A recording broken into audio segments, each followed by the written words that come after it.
সকালে ঘুমটা ভেঙে গেলই বৃষ্টির শব্দে। ঝুম বৃষ্টি, বৃষ্টির কোনো থামাথামি নেই। তো ভাবলাম সকাল সকাল কি আর করব, খিচুড়ি রান্না করে নেই। যেহেতু সকালের খাবার, তাই আজকের খাবারটা তৈরি করব একদমই হেলদিভাবে, সব ধরনের সবজি দিয়ে। যেই ভাবা সেই কাজ, চলে আসলাম চুলার কাছে। প্রথমে মুগ ডালটাকে ভালো করে ভেজে নিয়েছি, আর এইদিকে চাল, আর এটা হচ্ছে বুটের ডাল। এটাকে ভালো করে ধুয়ে ভিজিয়ে রেখেছি। ঘরে যত রকমের সবজি ছিল সব কেটে নিয়েছি। দেখেন, পেঁপে, আলু, মিষ্টি আলু, সজনে ডাঁটা, মিষ্টি কুমড়া, মানে যা ছিল কাঁচা কলা সব দিয়ে দিয়েছি। এদিকে বড় একটা পাত্র বসিয়ে এক কড়াই জল গরম বসিয়ে দিলাম। জলটা হালকা গরম হয়ে গেলে এর মধ্যে দিয়ে দিচ্ছি চাল আর ডালটা। আর বুটের ডাল সিদ্ধ হতে কিন্তু কিছুটা সময় লাগে। এখানে চালের পরিমাণটা হচ্ছে 3 পা পরিমাণে চাল আর আধা কেজি পরিমাণে ডাল, মানে চালের থেকে ডালের পরিমাণটা একটু কম। এখানে পরিমাণ মতো হলুদ আর লবণ দিয়ে দিলাম। এখন চাল আর ডালটাকে ভালো করে সিদ্ধ করে নিব। আমি তো সকালে খাওয়ার জন্য রান্না করে নিচ্ছি। আপনারা যে কোনো নিরামিষের দিনে এইভাবে শর্টকাটে খিচুড়ি রান্না করতে পারেন সব ধরনের সবজি দিয়ে। এখানে পরিমাণ মতো কাঁচামরিচ দিয়ে দিলাম। কাঁচামরিচ দিয়ে খিচুড়িটা রান্না করব, গুঁড়ামরিচ ব্যবহার করব না। চাল ডাল মোটামুটি সিদ্ধ হয়ে গেলে কেটে রাখা সবজিগুলোকে এর মধ্যে দিয়ে দিলাম। আর সবজিটা দেখেন আমি একটু বড় বড় করেই কেটে নিয়েছি।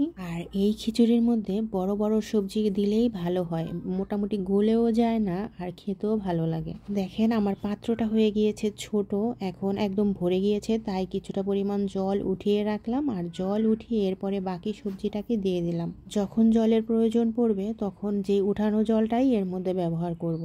এখন চাল ডাল সব ধরনের সবজি একেবারে সিদ্ধ করে নেব। জলটা অনেকটা পরিমাণ কমে গিয়েছে, তাই যেই জলটা উঠিয়ে রেখেছিলাম সেই জলটা এর মধ্যে দিয়ে দিব। আর পাতলা খিচুড়ি যেহেতু করব, এখানে জলের পরিমাণটা একটু বেশিই লাগে। তো এখন একদম হাই হিটে এটাকে জাল দিব আর সিদ্ধ করে নিচ্ছি। এখন সময় হয়েছে ভেজে রাখা মুগ ডাল সেটা দেওয়া। প্রথমেই যদি আমি এই ডালটা দিয়ে দিতাম তাহলে একদম গলে যেত, তাই আমি এটা শেষের দিকে দিয়ে দিলাম। তাতে কি হবে, মুগ ডালটা একদম গলে যাবে না, মোটামুটি ভালোই সিদ্ধ হবে। তো এখন ডালটাকে সিদ্ধ করে নিব।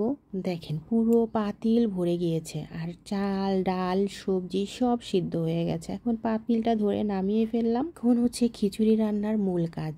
কড়াইতে তেল দিয়ে দিলাম, আর তেলের মধ্যে দিয়ে দিব কিছুটা পরিমাণে শুকনা মরিচ। মরিচ ভাজা হয়ে গেলে এর মধ্যে দিয়ে দিচ্ছি 5 ফোড়ন।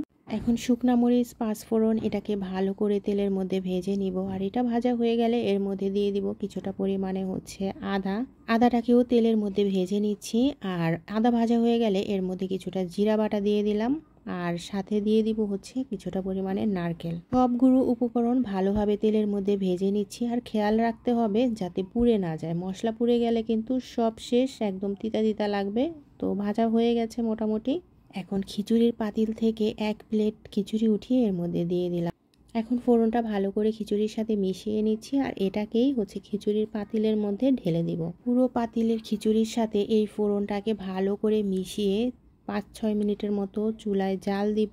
আর এই খিচুড়িতে আমি সামান্য পরিমাণে একটু মিষ্টি ব্যবহার করেছি, মানে চিনি 1 চামচ পরিমাণের মতো। এরপরে নামানোর আগে একটু ভাজা জিরার গুঁড়া ছিটিয়ে দিয়েছি, সেটা স্কিপ হয়ে গিয়েছে। তো খিচুড়ির রান্না কিন্তু এখানেই মোটামুটি আমার শেষ। তো কেমন লাগলো অবশ্যই কমেন্টে জানাবেন। সকালে খাবারের জন্য বেস্ট একটা খাবার ছিল। তো আজকে এই পর্যন্তই। সবাই ভালো থাকবেন, সুস্থ থাকবেন।